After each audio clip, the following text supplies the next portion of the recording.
como vocês estão? Estão todos bem, gente? Então vamos começar a nossa aula, né? Espero que todos estejam ótimos, né? Vamos começar a nossa aula. Já peguem o livro de português e o de ciências, porque quando finalizar uma matéria já inicia a outra. Então veja só. Nossa língua portuguesa hoje é na página 94, sobre leitura do texto. Um texto muito interessante que todo mundo vai gostar. Sobre Rapunzel. Quem já viu falar, quem já ouviu a história da Rapunzel? Quem já assistiu o filme dela? Eu já assisti. E inclusive gostei demais. Então vamos ler aqui novamente no livro. Vamos lá? Rapunzel. Era uma vez um casal que queria muito ter um filho. A mulher ficou grávida e os dois, ansiosos e felizes, aguardavam a chegada do bebê. Vizinha à casa onde eles moravam, havia uma linda horta, com uma variedade enorme de verduras, onde os rabanetes eram tão vermelhos e apetitosos, que despertaram na mulher o desejo de comê-los. O marido, percebendo um dia que a mulher estava triste, tratou de descobrir o motivo e, para alegrá-la, resolveu colher escondido alguns rabanetes. No entanto, a dona da casa, que era uma bruxa muito feia, de nariz comprido e olhos enormes, apareceu de repente. Ela ficou muito brava e jurou ao homem que, tão logo seu bebê nascesse, iria roubá-lo e levá-lo para bem longe. Quando a menina nasceu, a bruxa veio e tirou-lhe a filha. Deu-lhe o nome de Rapunzel e levou-a para o meio da floresta, trancando-a em uma torre muito alta, sem portas, com apenas uma janela. O tempo passou. Rapunzel transformou-se numa linda moça de longos cabelos dourados, os quais ela prendia em duas tranças bem grandes. Rapunzel passava os dias cantando para afugentar a tristeza de viver presa. Um príncipe que cavalgava próximo à torre, ouvindo seu maravilhoso canto, ficou curioso, tentando descobrir de onde vinha. Repetidas vezes, o príncipe passava por ali, até que, um dia escondido, atrás de uma árvore, ele ouviu alguém que dizia: Rapunzel, Rapunzel, solte as suas tranças. Rapunzel jogou as tranças e o príncipe viu. Então, a bruxa subiu na torre, agarrada às tranças de Rapunzel. Continuando na página 95, tá certo? No dia seguinte, o príncipe voltou à torre e repetiu o que a bruxa dizia. Rapunzel jogou as tranças, ele se agarrou a elas e subiu do jeito que a bruxa fazia. A bruxa ficou muito brava quando soube que Rapunzel estava recebendo visitas do príncipe. Cortou suas tranças, guardou-as e levou Rapunzel para bem longe. À noite, quando o príncipe chegou, a bruxa jogou as tranças de Rapunzel, presas por um gancho. E ele subiu. Entretanto, quem o esperava não era Rapunzel, e sim a bruxa, que, furiosa, o atirou pela janela. Ele caiu sobre um espinheiro e furou os olhos, ficando cego. Mesmo sem enxergar, o príncipe começou a andar por toda a redondeza, batendo de porta em porta, procurando por Rapunzel. Um dia, já cansado e com fome, o príncipe encontrou uma casa, bateu à porta para pedir pousada e também comida.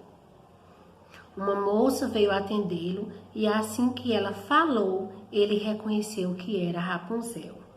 Rapunzel também o reconheceu e, ao vê-lo cego, começou a chorar de tristeza. 2 de suas lágrimas caíram sobre os olhos do príncipe e ele recuperou a visão. O príncipe levou Rapunzel para o seu reino. Lá eles se casaram e viveram felizes para sempre. Aí na página 95 tem o vocabulário, né, com 4 palavras. Temos a página 96 para vocês estudar, é o estudo do vocabulário. Também temos a página 97 sobre o estudo do texto. Então aí agora é com vocês, meus amores, tá? Agora vamos para a nossa ciências. Vamos lá. Página 42, ciências sobre os vegetais. Então vamos ler comigo. Observe as imagens das plantas encontradas no território brasileiro e depois converse com seus colegas sobre os questionamentos abaixo. Aí tem a araucária, a vitória régia, o ipê amarelo e também o mandacaru. Você já ouviu falar de algum dos vegetais acima? Sabe em que região eles são encontrados?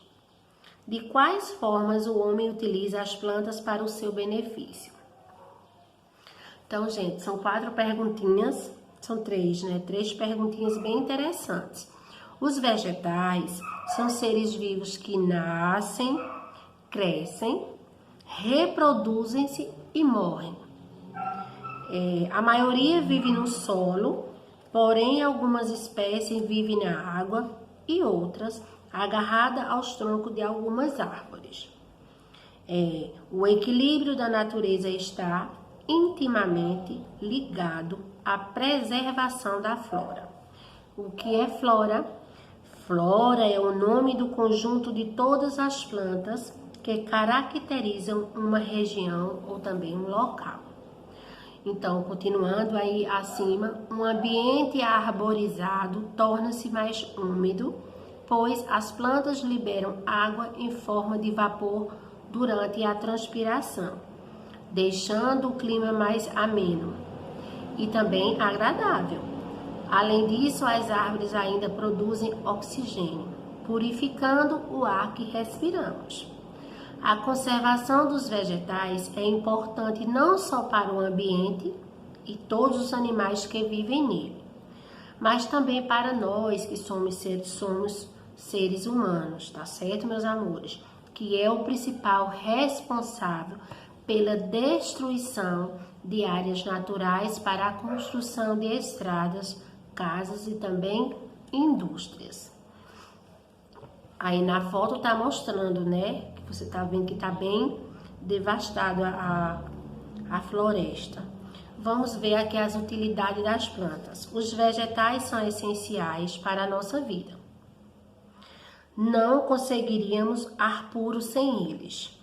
Grande parte de nossa alimentação também depende dos vegetais. Muitos medicamentos dos quais fazemos uso, como também objetos que utilizamos em nosso lar, vêm das plantas, além de muitas outras coisas. As plantas ainda são utilizadas para embelezar os ambientes, como praças e casas. Essas espécies são chamadas de plantas ornamentais. Então, na página 43 tem a continuação. Os vegetais são utilizados para a confecção de tecidos, linho e algodão. As frutas, as verduras e os legumes são itens essenciais na dieta das pessoas. Elas possuem vitaminas e sais minerais responsáveis pelo nosso crescimento de forma saudável. Vários móveis, objetos e utensílios que usamos no dia a dia, como mesas, armários e camas, têm sua origem em alguma parte de um vegetal. O uso dos vegetais nas indústrias. Várias espécies de plantas nativas são exploradas intensamente pela indústria, levando muitas delas a comporem listas de espécies ameaçadas de extinção, que no caso é a araucária, pinheiro do Paraná. É um exemplo delas. O homem derrubou para a construção de casas e móveis e não providenciou o seu replantio. Atualmente foram realizadas algumas ações que vieram a preservá-la, como a criação de unidades de conservação. Muitas outras espécies de plantas ou de árvores, quais extraímos madeira para a confecção de móveis, também estão tendo o mesmo fim, no caso a peroba, o jacarandá, etc. E outras são exploradas para a produção industrial, em fabricação de borracha, tecidos, perfumes, cosméticos, tintas, resinas e etc. A extração dessas árvores deve ocorrer de forma coordenada e responsável. É preciso que haja o replantio, para que sempre possamos usufruir de seus recursos. Então, gente, veja só, o que acontece aqui, que está tendo na atividade, é que muitas pessoas, principalmente os homens, fizeram isso com essas plantas, né, com essas árvores. Em vez de replantar, fazer o replantio, não. Foram cortando e utilizando para fazer casas, móveis, né, que eles reaproveitam da madeira. E fazer outras coisas mais, em vez de fazer o replantio, muitas dessas árvores estão em extinção. Hoje em dia não, né? Hoje em dia, como já estão tendo mais consciência, já está tendo o replantio, então tá menos do que antes. No começo estava muito sério, no caso, a extinção das plantas. Veja só, na página 43 temos aí a continuação do exercício, tá? A 43, também página 44 e finaliza na 45 até o quarto. Tá bom, meus amores? Então, por hoje, nossa aula está encerrada, tá bom? Quero deixar um beijo e um abraço para todos e até amanhã. Tchau!